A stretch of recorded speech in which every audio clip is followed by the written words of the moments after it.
Alright students, today we will explore the ratings of a lightning arrestor.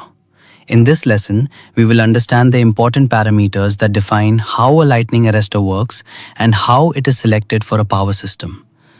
We will discuss rated voltage, MCOV, maximum continuous operating voltage, discharge current, residual voltage, energy absorption capability, and several other key ratings.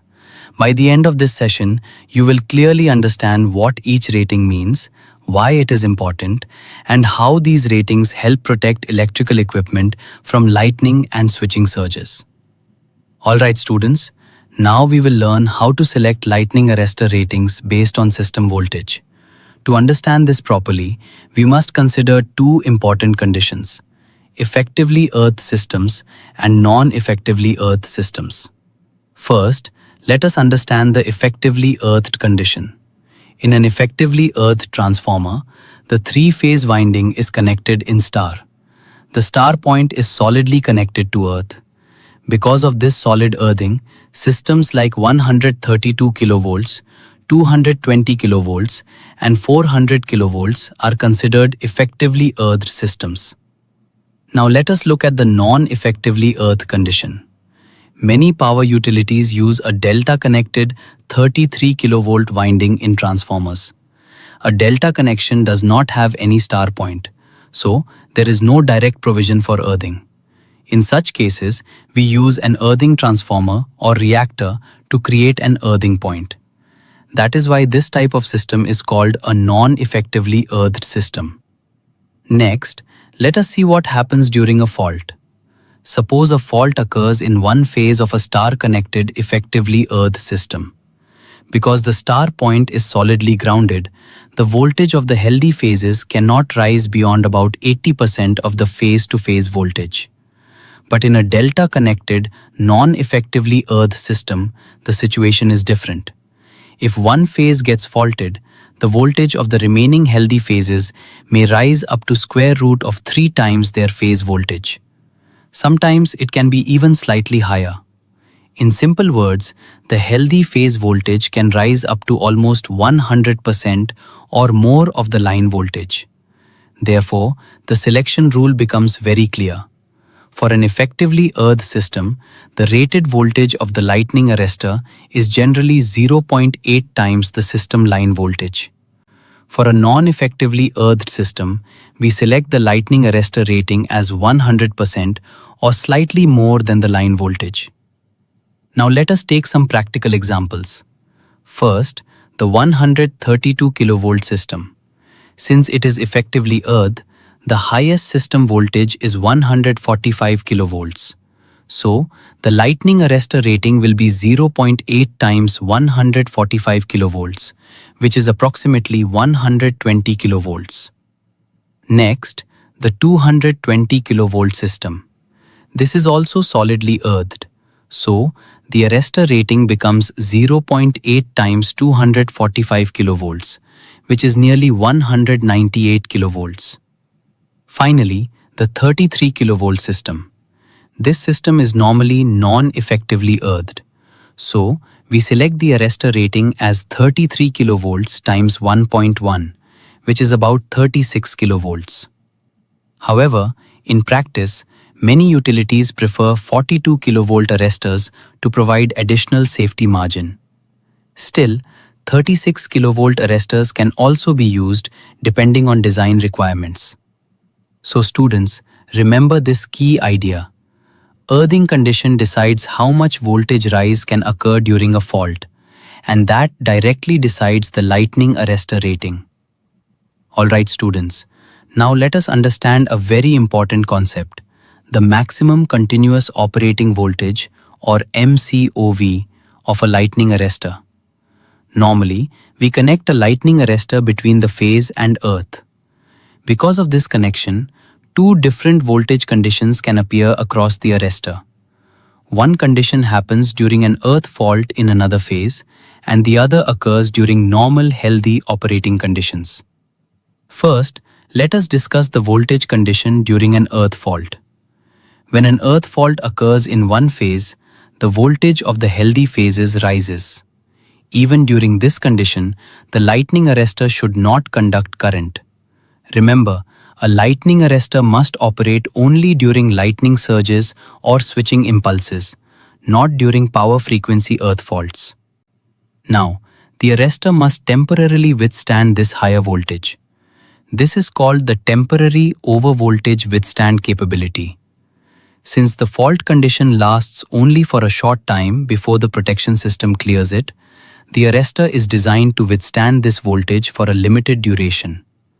According to Indian standards, this rating represents the power frequency voltage that the arrestor can withstand for about 10 seconds without conducting current to earth, except for its small nominal leakage current. Next, let us come to the main topic, MCOV. Under normal system conditions, the phase voltage or line-to-earth voltage continuously appears across the lightning arrestor. Obviously, the arrestor must not conduct current during normal operation except for a small leakage current. For this reason, we define another rating called the maximum continuous operating voltage or MCOV.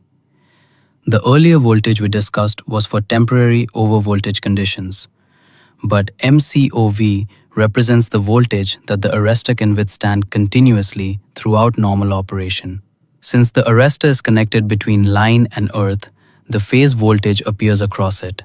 Therefore, the MCOV must always be slightly higher than the phase voltage to maintain a safe operating margin. Let us take an example. In a 132 kV system, the phase voltage appears across the arrestor. After adding the required safety margin, the MCOV becomes about 102 kV. However, the rated voltage of the lightning arrestor for this system is usually 120 kV. So students, remember that there are two important voltage-based ratings of a lightning arrestor. First, rated voltage, for example, 120 kV. This is the voltage the arrestor can withstand for about 10 seconds during fault conditions. Second, maximum continuous operating voltage, MCOV, for example, 102 kV. This is the voltage the arrestor must continuously withstand under normal operating conditions. Now let us quickly look at some typical values.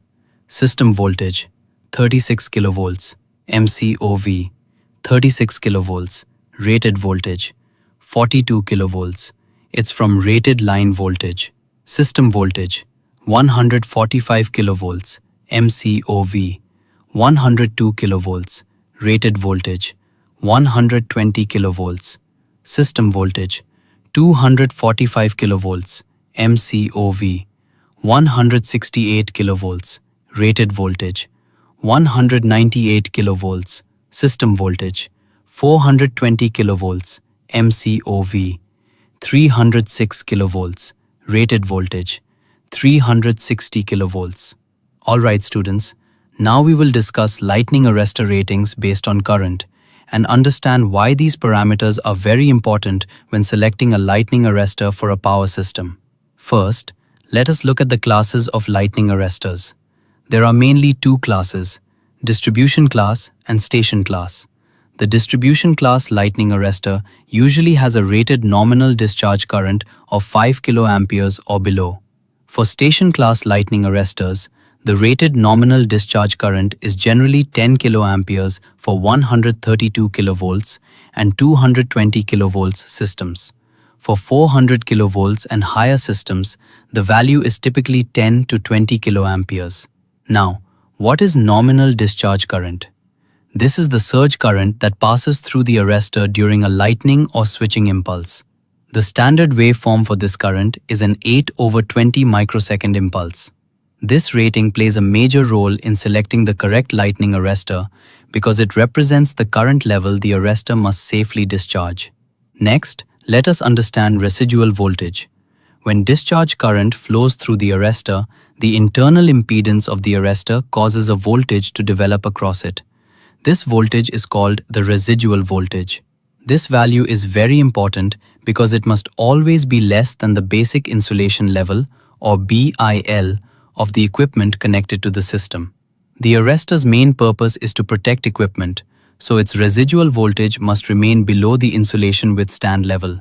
For example, suppose a transformer bushing in a 132 kV system has a lightning impulse withstand capability of 550 kV. If we select a station class arrestor with a nominal discharge current of 10 kA, then the residual voltage produced across the arrestor must be less than 550 kV peak. Otherwise, the equipment will not be protected during a lightning surge. Now let us discuss the protective ratio. If, for a 10 kA discharge current, the residual voltage across the arrestor is 340 kV, then the protective ratio is defined as the ratio between the equipment insulation level and the residual voltage. This parameter helps us judge how effectively the arrestor protects the equipment. A better protective margin means better system safety. Next comes the maximum discharge current rating. This is also known as the high current impulse withstand capability. It represents the highest surge current the arrestor can withstand. This current follows a 4/10 microsecond waveform and is measured in kiloamperes peak. As per Indian standards, the standard value is, for station class arrestors, 100 kiloamperes. For distribution class arrestors, 65 kiloamperes. Very high discharge currents may occur when lightning strikes near the arrestor. But remember, even though the current is very high, the energy involved is not very large because the impulse duration is extremely short, only about 4/10 of a microsecond. Finally, let us understand the energy absorption capability of a lightning arrestor. When the discharge current flows through the arrestor, it produces residual voltage. If we multiply the current, I, by the residual voltage, E, we get the power dissipated in the arrestor.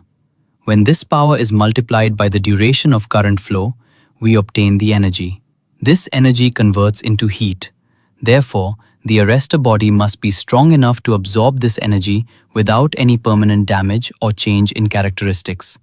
This property defines the energy absorption capability of a lightning arrestor, and it is usually expressed in kilojoules per kilovolt. So students, always remember these key current base ratings: nominal discharge current, residual voltage, protective ratio, maximum discharge current, and energy absorption capability.